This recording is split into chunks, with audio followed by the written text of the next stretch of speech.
Hello, my name is Felix Amiri. Welcome to this AfissWorkshops Introduction Podcast. One of the speakers at the Toronto event next spring, Dr. Michael Drues, is with me. He will be speaking on the many connotations of risk applied to food and the consequences of getting them wrong on May 1st, 2018. Dr. Drues regularly advises the U.S. Food and Drug Administration, Health Canada, and other government agencies around the world. He is the subject matter expert for the U.S. FDA on the topic of risk. Dr. Drues is also an adjunct professor in regulatory science at Cornell and George Washington Universities. Welcome, Dr. Drues.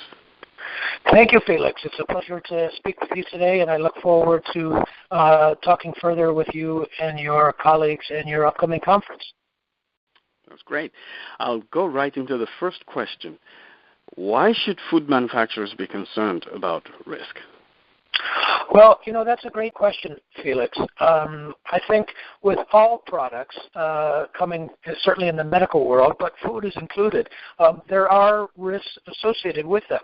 And I've developed a new approach to addressing risk because many of the traditional approaches that we use for risk, quite frankly, are just not adequate. There's a lot of limitations.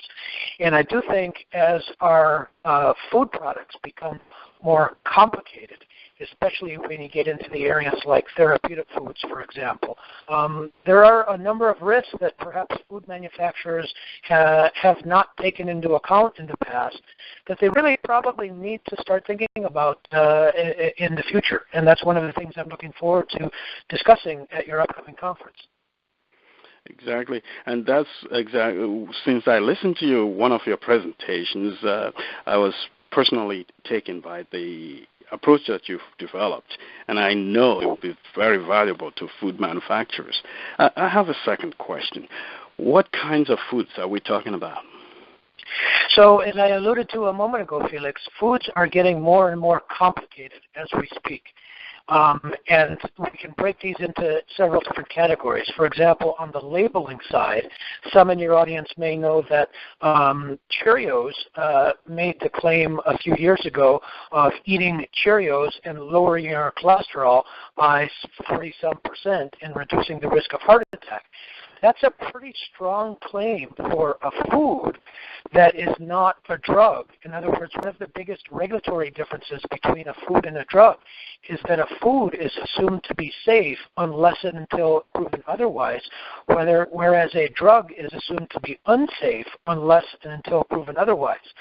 And after all, if you remember, a long time ago, Hippocrates, a very smart guy, Hippocrates said, let your food be your medicine and your medicine be your food. So to Hippocrates, there was no difference between a food and a drug, and yet today, in 2018, we seem to go to great pains to try to differentiate between foods and drugs. So as I said, with Cheerios, they made this claim of eating Cheerios and lowering your cholesterol. As a result, they got smacked by the FDA with a warning letter, and they had to stop doing that. That was a totally avoidable mistake. I would argue it's an amateur mistake, and that's something that we could easily avoid.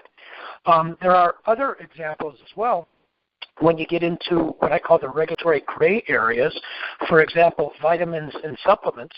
Here in the United States, Felix, you may have heard that people are putting melatonin into brownies, putting caffeine into peanut butter. People are even vaping vitamins. All of these, and then this is just the beginning, all of these are introducing new risks that, at least to my understanding, in the food industry, people are not used to thinking about these kinds of things. And finally, the quintessential example of foods getting more complicated are things like edible vaccines. When you think about it, you go to the doctor for an immunization. They stick a needle in your arm and inject you with a vaccine. We've been practicing medicine like that for hundreds of years, but when you think about it, it makes absolutely no sense. What about instead including a gene for that vaccine into a food, and then you eat the food, and at the same time you get the vaccination? This is what we call edible vaccines. Or finally, we get to therapeutic foods. Now, I'm sure many of you in your audience are familiar with the products that are now available in the grocery store, like Ensure and other kinds of nutritional supplements, technically those are therapeutic foods, but those are the lowest of the low-hanging fruit. So imagine this not-so-hypothetical scenario. We identify a gene to lower your cholesterol, a so-called anti-hypercholesterolemia gene. We put that gene into a plant like a potato or an animal like a cow. What kind of industry, what kind of company do you think would be very interested in that technology? Well, imagine the fast food industry. Imagine McDonald's would be extremely interested in that technology. Why? Because imagine what their marketing people could do: eat your greasy cheeseburger and French fries and lower your cholesterol at the same time.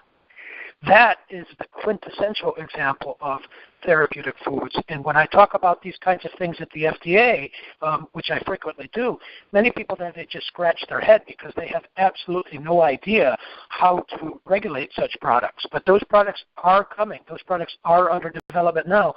And when it comes to risk, as I've said, the food industry is going to have to start thinking more and more about risk, perhaps in ways that they've never done so before.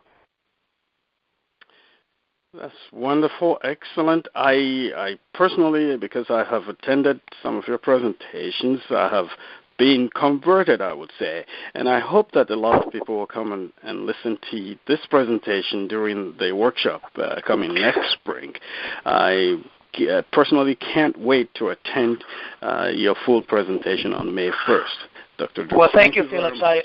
I appreciate the opportunity, and this is just the tip of the iceberg. I'll be discussing all of the examples that I just shared and many more during my presentation. So I look forward to meeting everybody in your audience at that time.